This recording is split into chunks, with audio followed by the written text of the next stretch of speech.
নাহমাদুহু ওয়া নুসাল্লি আলা রাসূলিহিল কারীম, আম্মা বা'দ। আসসালামু আলাইকুম ওয়া রাহমাতুল্লাহি ওয়া বারাকাতুহু। আজকের এই মহতি জলসার সম্মানিত আলোচক বৃন্দ এবং অতিথিবৃন্দ, আমার মনে প্রথমে প্রশ্ন জেগেছে, আমার এই কথাগুলো রেকর্ড করার দরকার নেই, রেকর্ড করলেও ছাড়ার দরকার নেই। কারণ এই বয়সের তরুণদের সাথে যারা তারুণ্যদীপ্ত, তাদের সঙ্গে আমাদের মতো বুড়ো মানুষের অবস্থানটা খুব ভালো দেখায় না। আর আমরা উল্টোপাল্টা কথা বললে এটা যদি ফেসবুকে আসে বা কেউ কোথাও ছেড়ে দেয়, সেটাতে ধুয়ে ফেলবে অনেকেই সাংঘাতিক ভাবে। তাতে আমাদের কোনো সমস্যা নেই, আমার তো কোনো সমস্যা নেই, কিন্তু সমস্যা হলো যে ধুয়ে ফেলবে, অন্যরা তাকে বেয়াদব ট্যাগ লাগাই দেবে। সমস্যাটা এখানে। আর আগামাথা বুঝবে না, তার সমালোচনা বুঝবে না যে কেন সমালোচনা করলো, ওই শুধু আমার ভক্তির কারণে তাকে একটা ট্যাগ লাগাই দেবে যে বেয়াদব, কথা বলতে জানে। তো কাজেই এই সমস্ত জায়গা থেকে নিরাপদ থাকাই ভালো। তো আজকে মুআল্লিমিন একাডেমি কর্তৃক নিবেদিত কমিশনারদের বাস্তবায়নের হিসাবে সংস্কার বিষয়ক পর্যালোচনা। তো আমি এসেই জনাব অত্যন্ত প্রিয়জন, আমাদের সকলেরই শ্রদ্ধেয় জনাব মহিউদ্দিন ফারুকী সাহেবের কথা শুনছিলাম। প্রথম এসেই যে কথাটা শুনলাম তারই রেশ ধরে আমি বলি যে এই প্রশ্নটা আমার মাথায়ও জেগেছিল অনেক দিন আগে, যখন ছাত্র ছিলাম তখন। আমার বাড়ি হলো রাজবাড়ি। স্বভাবগতভাবেই আমরা একটু শুদ্ধ ভাষার অধিকারী, কিন্তু আমার বাবা পাঠায় দিলেন এমন এক অঞ্চলে যে অঞ্চলের ভাষা বুঝতে বেশ কসরত করতে হয়, যাকে তৎকালীন যুগে বলা হতো নোয়াখালী, এখন অবশ্য ফেনী। ফেনী শস্যদী মাদ্রাসায় লেখাপড়া করেছে। তো নাহমেরে ভর্তি হয়েছি যে খুব আলাল টপ মাদ্রাসায় চলে আসা। যুদ্ধের কারণে আমি বাধ্য হয়ে হেফজ কোরআন করেছি। বাপ বললো যে বসে থেকে লাভ নাই, কোরআন মুখস্থ করো। তো কোরআন মুখস্থ করতে শুরু করলাম বাপের কাছে, যেহেতু বাসায় বসে হেফজ করেছি। মার্বেল খেলা, ডাঙ্গুলি খেলা, হাডুডু, ফুটবল, ক্রিকেট, হকি সব খেলার মধ্য দিয়ে হেফজ 4.5 বছর লেগে গেছে। এরপরে যাই হোক, কোনো মতে আমাকে পার করে দিলেন যে না, দেশে আর কোথাও রাখা যাবে না, ওকে পাঠাই দিই। তো শস্যদী মাদ্রাসায় কিভাবে যোগাযোগ হলো, এক তাবলিগি মুরব্বীর মাধ্যমে ওখানে পাঠাই দিলেন। তো নাহমিন পড়লাম, কাফিয়া পড়লাম, হেদায়েতুন নহর সাথে, জামির সাথে, বেকা সব পড়েছি। অনেকদিন পরে এই কিছুদিন আগে হযরত মাওলানা আব্দুল মালিক সাহেব সহ একটা সফর ছিল আমাদের নোয়াখালীর। তো ওই মাদ্রাসাতে আমি গেলাম। কথায় কথায় আমার উস্তাদ, যে উস্তাদের কামরায় আমি থাকতাম, যার অত্যন্ত তত্ত্বাবধান এবং সামগ্রিক ওটাকে পরিচর্যায় আমার কিছুটা বেড়ে ওঠা এবং এই লেবাসের অধিকারী হওয়ার সৌভাগ্য হওয়া তারই বদৌলত। তিনি বললেন যে বাবাজি, তোমরা টাউনে আসো, তোমরা উর্দুকে বাদ দিও না। তো আমি বললাম যে উর্দুকে বাদ দেওয়ার চিন্তা আমাদের নাই, ফার্সিকেও বাদ দিতে আমরা চাই না, কিন্তু হুজুর একটা কথা বলেন, গ্রামার পড়ি আরবি, গ্রামারটা লেখা হচ্ছে ফার্সি ভাষায়, এটা তর্জমা হচ্ছে উর্দু ভাষায়, আর বুঝতেছি নোয়াখালী ভাষায়। এইটা কোন জ্বালা! এটা আমি এসেই শুনলাম ফারুকী সাহেবের মুখে, তাই মনে পড়লো আর কি, যে এই যে যন্ত্রণা, আরবি গ্রামার ফার্সিতে লিখিত, তর্জমা হচ্ছে উর্দু, বুঝি নোয়াখালী ভাষায়। এই যে 3-4টা ভাষার মধ্য দিয়ে আমাকে যেতে হয়েছে। যেহেতু আল্লাহ তাআলা মেধা দিয়েছিলেন, কাজেই 15 দিনের ভিতরে নোয়াখালী ভাষা বুঝতেও পারতাম এবং শিখেও ফেলেছিলাম। কেউ বলতে পারতো না যে আমার বাড়ি রাজবাড়ি। ওই এলাকায় সবাই মনে করতো যে আমার বাড়ি বোধহয় দাগন ভূঁইয়া টুইয়া হবে, বসুরহাট, ওবায়দুল কাদের বাড়ির কাছে টাছে হবে। তো যাই হোক, তো এই হলো সমস্যা, একটা বড় সমস্যা আমাদের। তা আমাদের আকাবির, আমাদের এই দেশের আকাবির কেন জানি দেওবন্দের অনুগামিতা এবং তাবে হওয়াটা খুব ভালো নজরিয়া, এতে কোনো সমস্যা নেই।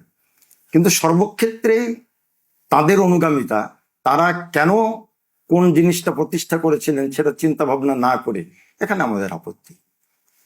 এই আপত্তিটা মৌলানা ওয়াহিদুজ্জামান কিরানবীর নাম শুনেছেন আপনারা, দারুল দেওবন্দের একজন জালিল মোহতামিম ছিলেন এবং খুব স্মার্ট ছিলেন, যুগ সচেতন ছিলেন। 1987 সনে তিনি বাংলাদেশ সফর করলেন, ভার্সিটিতে সেমিনারে বক্তব্য দিলেন।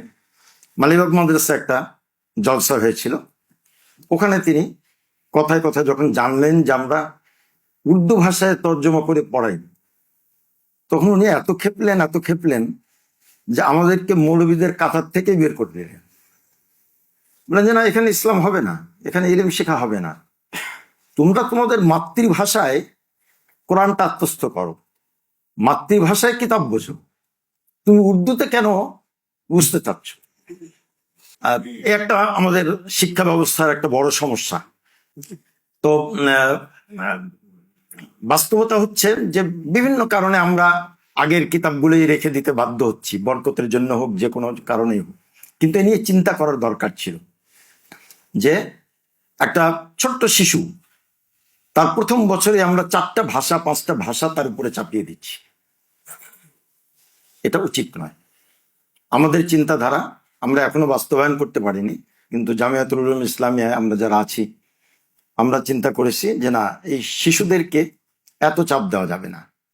যদি উর্দু ভাষা শিখতেই হয়, শিখতে হবে। আমাদের আকাবিরদের কিছু রেসালা আছে, এবং ফার্সি সেই মোগল আমলের যুগের ভাষা। তো কেউ কেউ বলেন যে ফার্সিতে তাসাউফ আছে। আমি সম্পূর্ণ দ্বিমত না করলেও পুরোপুরি একমত হতে পারি না।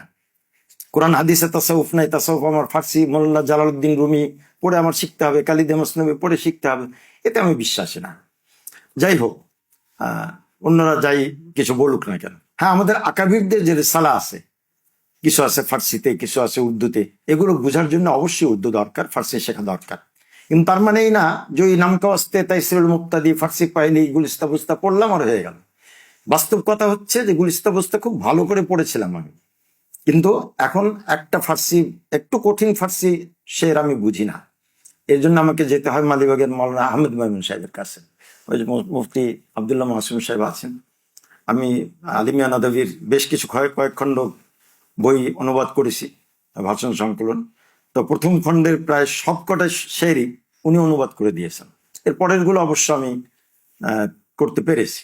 তা আমি উর্দু ফার্সি খুব ভালো করেই তো পড়েছিলাম, কিন্তু বুঝি না কেন। ইকবালের শের বুঝি না কেন, তারপরে জালালউদ্দিন রুমির শের বুঝি না কেন, ফার্সি কঠিন ভাষা বুঝি না কেন। এই বুঝি না কেন, এদিকে আমাদের দৃষ্টি দিতে হবে, এর রহস্য উদ্ঘাটন করতে হবে।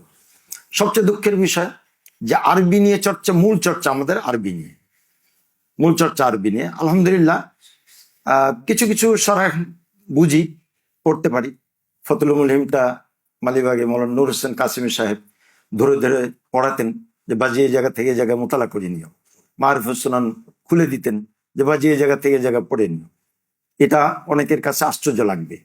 কোনো কোনো মাদ্রাসায় তো মোদারিস সাহেবরা কি পড়াচ্ছেন, কোন সরা দেখে মোতালা করছেন, ওটা উচ্চারণই করেন না। ছাত্র যদি কামরায় ঢুকে পড়ে তো সরাটা লুকায় ফেলেন। মনে করেন যে যদি আবার জেনে যায় কোন সরা দেখে পড়ি, তাহলে তো আমি আলিম হিসাবে ওদের কাছে গণ্য হব না। আমরা অবশ্যই এটা শিখিনি। আমরা মৌলানা নূর হোসেন কাসিমি সাহেবের কাছ থেকে শিখেছি যে কোন জায়গা থেকে উনি তাকরির করলেন, এই জায়গাটা মোতালা পড়ে নিতে বলতে। আমিও এখনো মেশকাত আউয়াল 32 বছর ধরে পড়াচ্ছি ওইভাবেই। সরা নিয়ে যাই, ছাত্রদের বলে যে এই জায়গা থেকে এই জায়গা মোতালা করে নেবেন। এটা ফতুল মুলহিমে ভালো আছে, এটা তাকমিলায় ফতুল মুলহিমে ভালো আছে, এটা ফয়জুল বাড়িতে ভালো আছে, এটা কাশফুল বাড়িতে ভালো আছে। এই বিষয়টা এক এক সময় এক একটার কথা বলে দেই, ওরা মোতালা করে। এমনকি বাবুল ইতিসাম বিল কিতাবে ওয়াস সুন্নাহ, ওই ইবনে মাজার একটা সরা আছে, উর্দু সরা, সিলেটি একজনের লেখা বোধহয়, আমানিল হাজা নামে। বলি যে বেদাত সম্পর্কে আলোচনা ওখানে ভালো আছে, ফতুল মুলহিমও আছে, কিন্তু ওখানে আরো ভালো আছে, ওটা দেখে নিও। তো যেটা বলছিলাম আমি, সব কথাই আমার রেকর্ড করা যাবে না, এখান থেকে খোলাসা বের করবেন আপনারা। যে এই যে আরবি পড়লাম, সরাও মোতালা করলাম, কিন্তু শায়েখ আওয়ামের কিতাব তো আমি বুঝি না। বাস্তবতা, এটা স্বীকার করতে দ্বিধা নেই। এটা যদি ছেড়ে দেন তাহলে কিন্তু বেইজ্জত হব।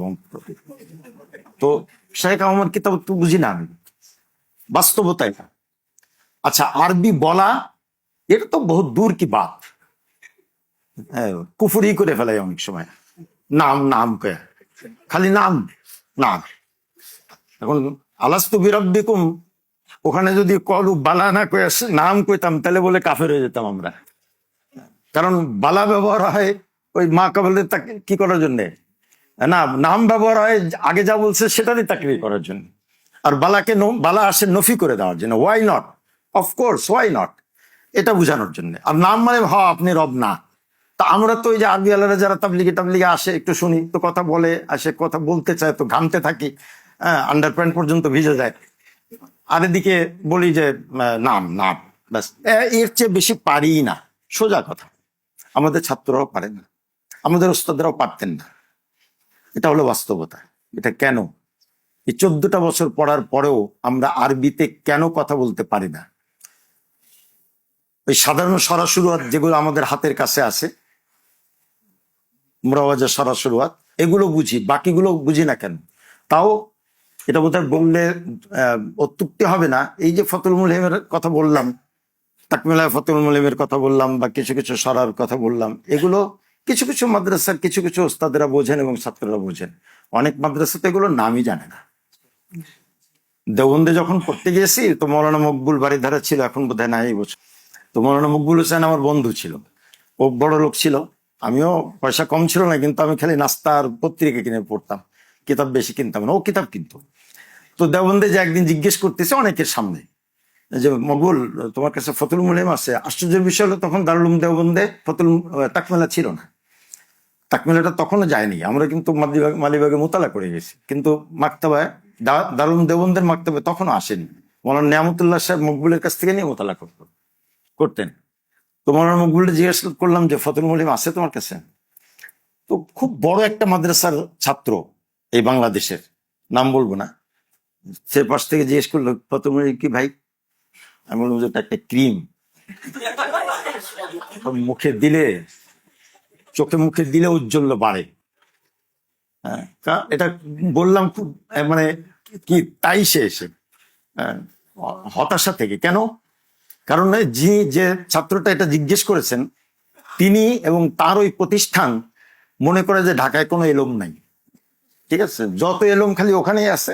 আমরা খালি ওই মহিউদ্দিন ফারুকী সাহেব যেরকম শুদ্ধ বাংলা বললেন, ওই রকম শুদ্ধ বাংলা বলতে পারি, আরবির ঘোড়ার ডিমও জানি না, হাদিস কোরআন কিছু বুঝি না, ওদের ধারণা আর কি। এই জন্যে এই দুঃখে খেদে বললাম যে ওটা একটা ক্রিম, ওটা গায়ে লাগায়। এই হলো অবস্থা। তো এই যে নেশাবের সংস্কার প্রয়োজন, এবং দারুল উলুম দেওবন্দে হযরত মাওলানা কাসিম নানতুবি রহমতুল্লাহ আলাইহি, দারুল উলুম দেওবন্দের যে নিসাবটা তৈরি হয়েছে, দর্শে নিজামী কেন বলে এটা বুঝে আসে না। কোন নিজামুদ্দিনের সাথে এর সম্পর্ক নেই, না বাগদাদের নিজামের সাথে সম্পর্ক আছে, না লখনৌর মোল্লা নিজামুদ্দিনের সাথে সম্পর্ক আছে, এটা বাস্তব। কিন্তু নামটা পড়ে গেছে দর্শে নিজাম। এই নিসাবটা তৈরি হয়েছিল ফিরিঙ্গি মহল্লির ওলামাদের একটা নিসাব থেকে। এর ভিতরে দখল ছিল দিল্লি কলেজের, এবং সঙ্গে সঙ্গে শাহ ওলিউল্লাহ মুহাদ্দিস দেহলভির বংশধরদের যে নিসাব ছিল, সেটা তিনটা মিলে তৈরি করা হয়েছিল দারুল উলুম দেওবন্দের নিসাব। এখানে ফালাকিয়াত ছিল, মহাকাশ বিজ্ঞান যেটাকে অধিবিদ্যা ছিল, মাবাদ তাবিয়াত যেটাকে বলে, কি মেটাফিজিক্স, হ্যাঁ মেটাফিজিক্স, তো এগুলো ছিল। তারপরে বীজগণিত ছিল, আলজাবরা ছিল, জ্যামিতি ছিল, এসব ছিল। কেবলানুমা খুব কঠিন কিতাব, ওটা মৌলানা আবুল বাশার শাহ হুজুরের কাছ থেকে নিলাম, আমাদের শাইখুল হাদিস সাহেব, 20 পৃষ্ঠা বুঝলাম। এরপরে উনি যে শুরু করছেন জ্যামিতি মামিতি হান্দাসা মান্দাসা কি, কিচ্ছু বুঝি না, এক শব্দ বুঝি নেই, বাস ওটা রেখে দিচ্ছি। 20 পৃষ্ঠা, প্রথম 20 পৃষ্ঠা বুঝেছি, কারণ ওই 20 পৃষ্ঠা আমাদের উলুমের সাথে সম্পৃক্ত। বাকি আর যা বুঝেছেন বিজ্ঞান টিজ্ঞান দিয়ে সবকিছু বুঝেছেন। এর পরবর্তীতে 1917 পর্যন্ত, মানে প্রথম বিশ্বযুদ্ধ পর্যন্ত এভাবে চলছে। এবং মৌলানা কাসিম নানতুবি এবং তৎকালীন ওলামায়ে কেরামের এটা চিন্তাধারা ছিল যে এখানে আমরা মানে দানিশমন্দি যেটাকে বলা হয়, জ্ঞান বিজ্ঞানের চর্চা, আধুনিক জ্ঞান বিজ্ঞানের চর্চা আমরা করব। এমনকি চিকিৎসা বিজ্ঞানের অপারেশনের ইকুইপমেন্ট পর্যন্ত, ইনস্ট্রুমেন্ট পর্যন্ত তার আমদানি করার চিন্তা করছিলেন। আর মান্তিকের ব্যাপারে খুব সীমিত আকারে মান্তিক পড়া হতো, সবাই পছন্দ করতেন না। সাহারানপুর থেকে তো ফতোয়াই দেওয়া হলো যে না, আমাদেরকে মানুষ চান্দা দেয় সওয়াবের আশায় আখেরাতে, সুতরাং যে সাবজেক্ট পড়লে, যে শাস্ত্র পড়লে সওয়াব হবে না, ওটার জন্য তো মানুষ চান্দা দেয় না, কাজে আমরা মানতে পড়াবো না। সেই তৎকালীন যুগের আকাবিরদের ধারণা যে মান্তিক পড়লে কি হয় না, সওয়াব হয় না। আর আমরা এখন নতুন করে মান্তিক আবার ঢুকাচ্ছি। ওখানে মসজিদ তকি ওসমানী সাহেবের একটা বয়ান শুনছিলাম, পেলাম না আর খুঁজে হোয়াটসঅ্যাপে আমার। তো উনি ফান করেই বলছেন, কি ইচ্ছাকৃত বলছেন জানি না, উনি বিল কুদবির বাল কুদবি করে বলছেন। হ্যাঁ, তো আমিও এটাই বলতাম যে আমি তো এগুলো পড়েছি, তাজিব, শর্ট তাজিব, তারপরে কুদবি, এবং মৌলানা নুর হোসেন কাসিমি সাহেবের কাছে কয়েকদিন সুল্লামুল উলুমও পড়ছিলাম আমরা, কয়েক জামাতের ছাত্র মিলে আমরা চিন্তা করেছিলাম যে হুজুরের কাছে সুল্লামুল উলুমটা পড়েছিলাম। কিন্তু আজ পর্যন্ত এই মান্তিকের কোনো মানে ইস্তেলাহ আমাকে কোনো জায়গায় ব্যবহার করতে হয়নি। 33 না 34 বছর ধরে পড়াচ্ছি, 35 বছর। কাজী মুতাসিম বিল্লাহ রাহমাহুল্লাহ, ওনার কাছে আমরা হেদায়েত সালিস পড়েছি। উনি এরপরে আর হেদায়েত সালিস পড়ানো বন্ধ করে দিয়েছেন। কোন এক মশালায় যে উনি বুঝানোর পরে উনি বললেন কি, আমরা কি বুঝলাম? বলে হ্যাঁ বুঝছি হুজুর। তা এবার মান্তিক দিয়ে একটু বুঝি। তো বলে বুঝান। তো উনি মান্তিক দিয়ে বুঝাইতে শুরু করলেন। তাই আমি বললাম যে হুজুর, হ্যাঁ মাফ চাই, যে দরকার নেই হুজুর, এমনি তো ভালো বুঝলাম। হাদিস দিয়ে বুঝালেন, ইমাম আবু হানিফা, ইমাম আবু ইউসুফ, ইমাম শাফির কথা বুঝালেন, এগুলো তো এমনি বুঝলাম, মান্তিকের তো দরকার নেই। মান্তিকের ভূত যাদের উপরে সওয়ার হয়েছে একবার, আমার অনেকে সমালোচনা করবেন, আমি একটু বেশি বলে ফেলছি। বেশি বলতে হয়, কারণ কোনো জিনিসকে সোজা করতে হলে মৌলানা নুর হোসেন কাসিম সাহেব দেখাইছেন যে এটারে যদি তুমি এভাবে সোজা করো বা সোজা হবে না, এটা সোজা করতে হলে এমনি করতে হবে, ঠিক আছে? তাই এমনি করলে সোজা হইব না। তো মান্তিকের ভূত যখন ঢোকে, তখন মৌলানা ফয়জুল্লাহ আমানের মতো ব্যক্তি চলে, এখন নাই, বিদেশের বাইরে। হ্যাঁ, কোথায় আছে? হ্যাঁ, তো ফারিক হয়ে আসলো আমার কাছে, পাগল হয়ে গেছে মান্তিক পড়ার জন্য, সে 2 বছর ব্যয় করবে। আমি বলি, কেন, কি দরকার? মান্তিক না পড়ে কি হাদিস শাস্ত্র কোরআন বোঝা যায় না, এরকম হাসিল হবে না? বলে কি বলেন? এই যে আমার লাইব্রেরিতে ফতুল বাড়ি দেখা, বলি এই যে আলামী বেহাজার আসকারানি ফতুল বাড়ি লিখছেন, মান্তিক সারা কি লিখছেন নাকি? আমি আচ্ছা ভালো কথা, তুমি এক কাজ করো, তাবলিগে যাও, 1 বছর তাবলিগে যেয়ে তারপরে আসো, তারপরে বলো মান্তিকের সম্পর্কে। তো তাবলিগ ঘুরে আসে, এসে জিজ্ঞেস করলাম কি খবর, মান্তিক দরকার? বলে না হুজুর, মান্তিক দরকার নাই। তো যাই হোক, তো এই যে ব্যাপার স্যাপার আমাদের দেশের, এই যে দুর্বলতাগুলো, এই দুর্বলতাগুলো কাটিয়ে ওঠার জন্য আমরা চেষ্টা করছি, কিন্তু আশপাশের কারণে পেরে উঠছি না, অসম্ভব হয়ে উঠছে। এই যে শুনলাম যে কাফিয়া নাকি বাধ্যতামূলক করবে, কাফিয়ার মধ্যে মাঝখানে সরেজামি খুলেছে, অথচ সরেজামি না পড়লেও চলে। মালিবাগের ছাত্ররা সরেজামি পড়ে না, কিন্তু ওরা আলেম হয়, ভালো আলেমই হয় আশা করি। কিন্তু যে জায়গাটা দরকার ছিল গ্যাপ, হেদা পরিপূর্ণভাবে পড়া, আউয়াল সানি, জালালাইনটা ভালো করে পড়া, খুব ভালো করে পড়া জালালাইন, এই দুটোকে একসাথে করে দেওয়া হলো। কারা করলো প্রথম জানি না, বাধ্য হয়ে আমরাও করেছি। কিন্তু অথচ হেদায়া আউয়ালাইন আলাদা করে পড়া উচিত ছিল, 1টা বছরের পিছনে মেহনত করা দরকার ছিল, আর হেদায়া আখেরাইনের পিছনে আরেকটা বছর মেহনত করা দরকার ছিল মুস্তাকিল ভাবে। অথচ জালালাইন আর হেদায়া একসঙ্গে করে ফেলা হয়েছে। এবং শুধু তাই নয়, বলছে যে হেদায়ার পরে যদি 1 বছরের বেশি গ্যাপ হয়, তাহলে সরবেকার পরে যদি 1 বছরের বেশি গ্যাপ হয়, তাহলে সে মেশকাত পরীক্ষা দিতে পারবে না। ভাই, তার মানে আপনি বাধ্য করছেন আমাদেরকে হেদায়া জালালাইন একসাথে পড়তে। আপনার কথা বুঝতে পারছেন? যে সরবেকার পরে আমি যদি চাই যে একটা ছাত্রকে হেদায়া পড়াবো ভালো করে, জালালাইন পড়াবো ভালো করে, এটা পারছি না, কারণ 2 বছর হয়ে যাবে, এরপরে সে মেশকাত দিতে পারবে না। এই আইনগুলো হয় মজলিসে খাসে, আমরা যখন চিঠি লিখি বললে মজলিসে খাসে এটা আলোচনা হবে, আর মজলিসে আমেলা, মজলিসে আম, এগুলো হলো হাওয়াই কথা। বলেন খালেদ সাইফুল্লাহ ময়মনসিংহ এর আমার উস্তাদ ফজল কবির পড়েছি ওনার কাছে, উনি নাকি গত মিটিংয়ে খুব চেতে গেছেন, বলছেন যে আমাদেরকে কেন ডাকেন? সিদ্ধান্ত যদি মজলিসে খাসে আপনারা 5-7 জনই নেবেন, তাহলে আমাদেরকে ডাকেন কেন? খামাখায় তো ভাড়া খরচ করেন কেন? বেফাকের টাকায় খরচ করেন কেন? ওই যে বললেন ফারুকী সাহেব যে একই ব্যক্তি সব জায়গায়, যিনি খানকা ম্যানেজ করতেছেন, তিনি আবার হেফাজতেরও নেতা, তিনি জমিয়তেরও নেতা, তিনি খেলাফত মজলিসেরও নেতা, তিনি মজলিসে আমেলারও সদস্য, মজলিসে খাসেরও সদস্য, মজলিসে শুরারও সদস্য। কেন? আর কোন লোকের কাহাত পড়ে গেছে, দুর্ভিক্ষ পড়ে গেছে, উপযুক্ত লোক নাই? একই ব্যক্তি একাধিক কমিটিতে কেন থাকবে? কি হয়ে গেছেন তিনি? এটা আমাদের বুঝে আসে না। আমি বোধহয় আপনাদেরকে হতাশগ্রস্ত করে ফেলছি বা কিংবা উত্তেজিত করে ফেলছি। খুব বোঝার মতো জিনিস। আমাদের এই তরুণ প্রজন্মের মধ্য থেকে অনেক ব্যক্তি আছেন, অনেক ভালো ভালো, যাদের বক্তব্য আমি শুনি, ফেসবুকে লেখাও দেখি। অবশ্য বাংলা দুর্বলতা আছে, উনি যেমন বললেন আরবি বানানে দুর্বলতা। একজন বড় মুদাররিস, মালিবাগের একজন মুদাররিস ছিলেন, তিনি একজন ত লিখতেছেন, ত এর পরে আলিফ যে দিবেন, ত এর পরে একটু খুঁতনি দিয়ে আলিফ লিখতেছেন। আমি বলি, এটা করলেন কেন ভাই? কি হয়েছে? বলি যে ত এর পরে আর একটা খুঁতনি দিয়ে তারপরে আলিফ লিখলেন কেন? ত এর পরে সোজা আসবে, তারপরে তো আলিফ। ওই খুঁতনি দেওয়ার মানে তো ওটা একটা অক্ষর, হয় নুন হবে না, ইয়া হবে না, তা হবে না, সা হবে।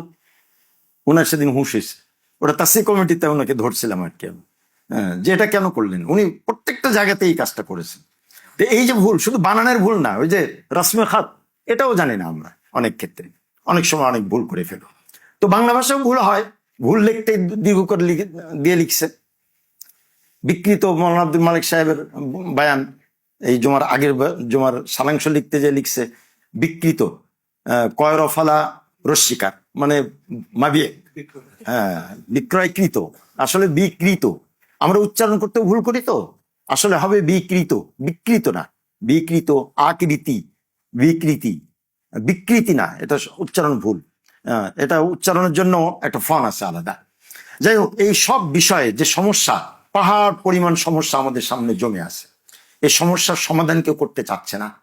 সবাই মনে করছে যেভাবে চলছে সেভাবেই চলতে থাকুক। আর এই যে মহাদালের কথা, ওটা আমি খুব ভালো বুঝি না, ওটা ওনারা অন্যভাবে আলোচনা করবেন। এটা দরকার, খুবই দরকার। আমাদেরকে তারা পাত্তা দেয় না, জানে না, আমাদেরকে চেনে না তারা। আমাদের দেশেও যে বড় বড় আলেম আছে, তারা কথা বলতে পারেন, তারা জানেন, ফোনের ইয়া আছে, কিন্তু তারা আমাদেরকে পাত্তা দেবে না। কেন? তার কারণ কিছু কিছু বিষয় আমাদের দুর্বলতার কারণে, সেগুলো আমাদের কাটিয়ে উঠতে হবে। আর নেশাবকে সংস্কার করা প্রয়োজন। একটা হলো আপনি ভালো আলেম হওয়ার জন্য যা দরকার, সেক্ষেত্রেও প্রয়োজন। শিক্ষকদের প্রশিক্ষণ জরুরি। কাফিয়া কিভাবে পড়াতে হবে আজ পর্যন্ত এটাই তো নির্ধারিত হলো না। আমার কাছে যখন প্রথম কাফিয়া আসলো, মৌলানা হাবিবুল্লাহ, মৌলানা মহিবুর রহমান, তারপরে মৌলানা জুবায়ের আশরাফ, না জুবায়ের আশরাফ ভুল বলছি, মৌলানা আবু বকর, প্রফেসর হজরতের খলিফা, এরা সব কাফিয়া পড়বে। তো মোহতামির সাহেবের কাছে নালিশ দিল যে না, নতুন হুজুরের কাছে পড়বো না, মৌলানা সানাউল্লাহ হুজুরের কাছে পড়বো, আগে যিনি কাফিয়া পড়াতেন। তা আমার কাছে এটা কে যেন বললো, আসেন, বলে ঠিক আছে। তো ওরা গেছে মোহতামির সাহেবের কাছে, ফয়জুদ্দিন সাহেব, দাদা হুজুর কিশোরগঞ্জের। তো ফয়জুদ্দিন সাহেব বলছেন ঠিক আছে, মৌলানা আব্দুল গফর সাহেবের কাছে দিলাম, যদি পছন্দ না হয় 1 সপ্তাহ পরে বন্ধ করে দেবো, ওই হুজুরের কাছে দিয়ে দেবো, তোমরা নিশ্চিন্ত থাকো। এটা আবার আমার কানে আসলো। তা আসলে আমি তো কাফিয়া সবচেয়ে ভালো করে পড়ছি, সারা জীবনে পড়ছি তো কাফিয়া আর মিশকাত শরীফ মৌলানা নুর হোসেন কাসিম সাহেবের, আর কোনো কিতাব তো পড়িই নেই। তো কাফিয়া পড়াইতে পারবো না, বলে কি? তো শুরু করলাম আল কালিমাতুল লফজুন উজিয়ালি মানান মুফরাদিন। এই আল কালিমাতুর উপরে 7 দিন তাকরির চললো। এরপরে বললাম যে এরপরে পুরো আল কালিমাতুল লফজুন উজিয়ালি মানান মুফরাদিন, এর জন্য আরো 37 দিনের তাকরির আমার কাছে সংরক্ষিত আছে। পড়া কি এভাবেই চলবে না কাফিয়া পড়বো? হুজুর আমরা কাফিয়া পড়বো, এই ইরান তুরান আমরা পড়তে রাজি না। ঠিক আছে, তাই আজ পর্যন্ত ঠিক হলো না যে আসলে কাফিয়া পড়ার তর্জটা কি হতে পারে, হেদায়েতুন নহর পড়ার তর্জটা কি হতে পারে। হেদায়েতুন নহতে ওই হেকাম ও নিকাত বলতেছে। এক ছাত্র গেছেন লাকসামের হুজুরের কাছে, মৌলানা আব্দুল আজিজ সাহেবের কাছে, মৌলানা আব্দুল আখেরের আব্বা, আব্দুল আখের যে তাফসীর ফাউন্ডেশনের চেয়ারম্যান, ওনার কাছে গেছে, উনি বসা। মৌলানা ইমদাদুল্লাহ গেছে হেদায়েতুন নহ নিয়ে, হুজুর এখানে এইটা হইলো কেন, ইচ্ছা হইলো কেন, আর না আরো বুঝাই দেন।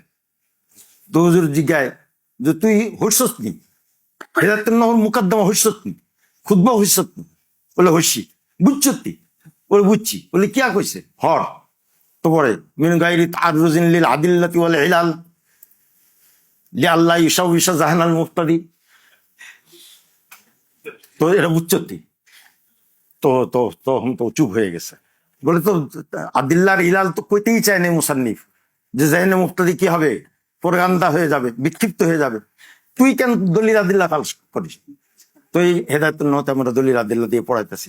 আর কাফিয়াতে সরেজামিতে যা আছে তার চেয়ে বেশি তাকরির করতেছে কাফিয়াতে। তো সরেজামি কেন পড়া? সরেজামিটা কেন পড়বো আমরা?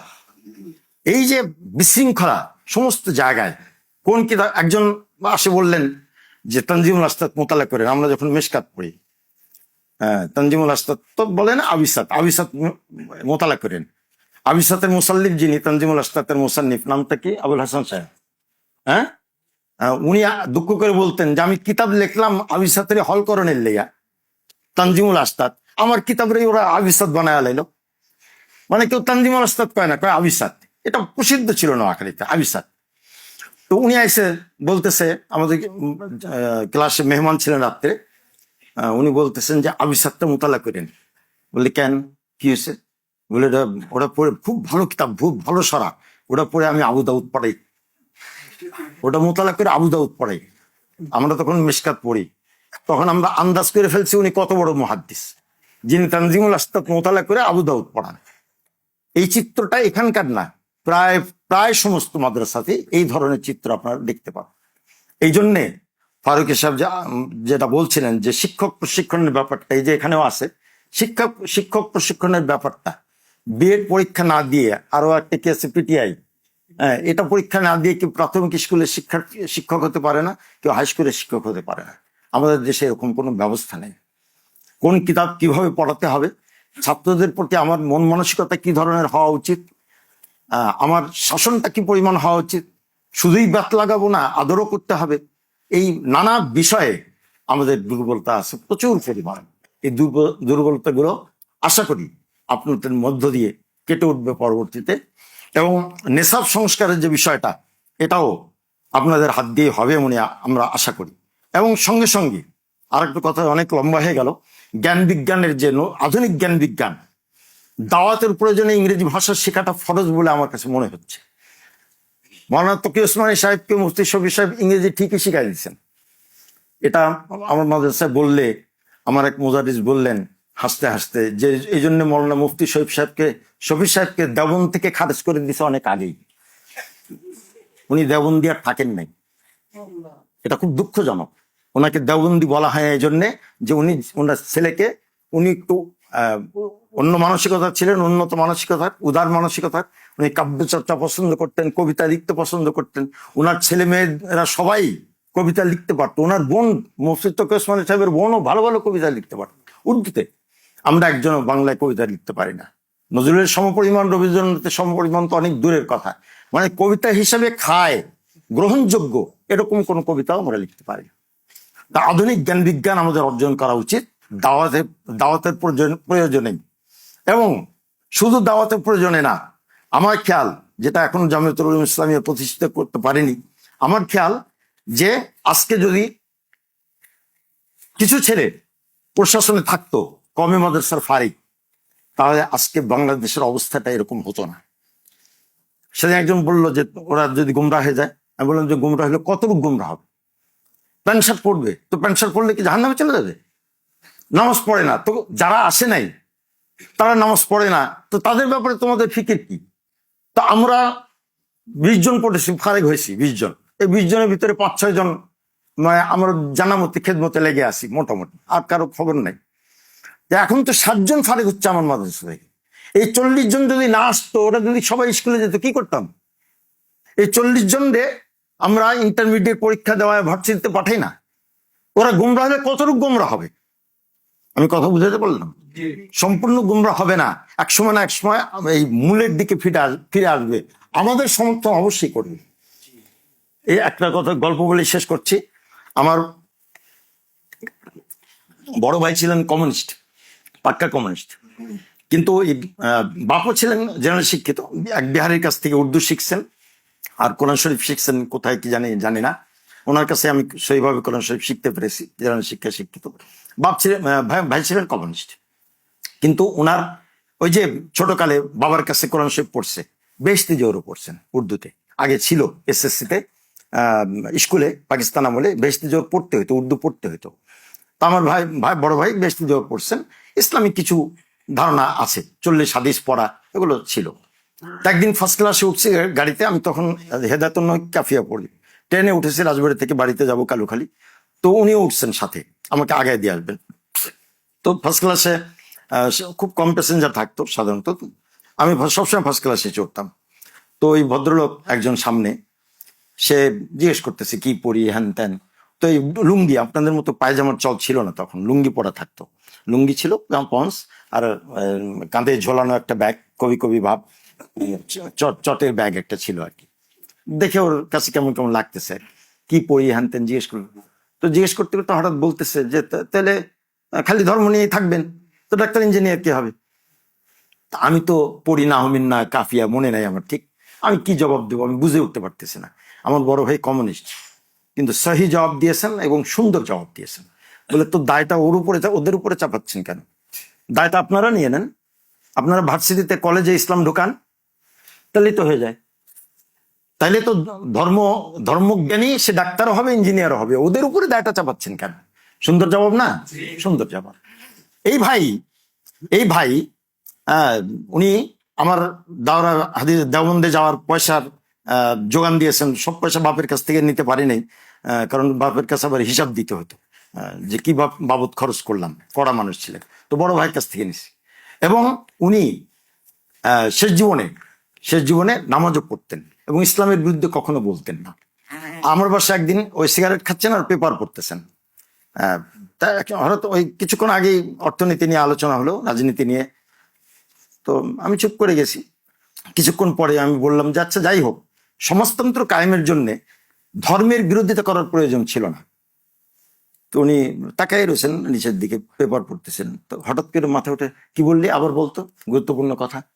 তাই বললাম যে সমাজতন্ত্র প্রতিষ্ঠার জন্য এটা একটা অর্থনৈতিক দর্শন, এই দর্শন প্রতিষ্ঠার জন্য ধর্মের বিরোধিতার প্রয়োজন ছিল না। যদি আপনারা ধর্মের বিরোধিতা না করতেন তাহলে আপনাদের সমাজতন্ত্র খুব তাড়াতাড়ি প্রতিষ্ঠিত হতে পারত এই দেশে।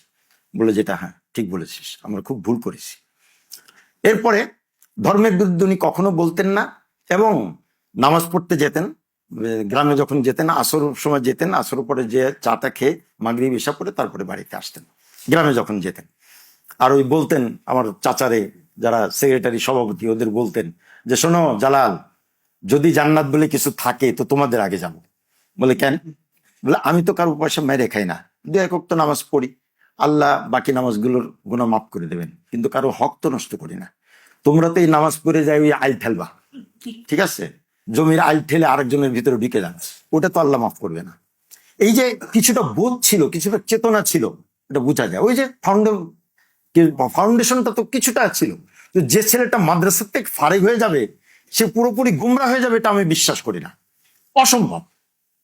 তা আমরা আশা করি সামনে এটা হবে যে আমাদের মাদ্রাসাগুলো এই আধুনিক শিক্ষাকে আপন করে নেবে এবং আমাদের মধ্য থেকেই এমন ডাক্তার, এমন ইঞ্জিনিয়ার তৈরি হবে, এমন বিসিএস ক্যাডার তৈরি হবে যাদের মাথায় থাকবে টুপি দাড়ি, এবং যারা আমাদেরকে এগিয়ে নিয়ে আসবে, সংবর্ধনা দিয়ে নিয়ে আসবে তাদের সচিবালয়ে আমাদেরকে অভ্যর্থনা জানাবে।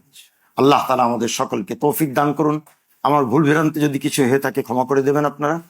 আর অনুরোধ থাকবে এই সব কথাগুলো হুবহু কোট না করা, বুঝে শুনে কোট করা উচিত। আল্লাহ তাআলা সকলকে তৌফিক দান করেন।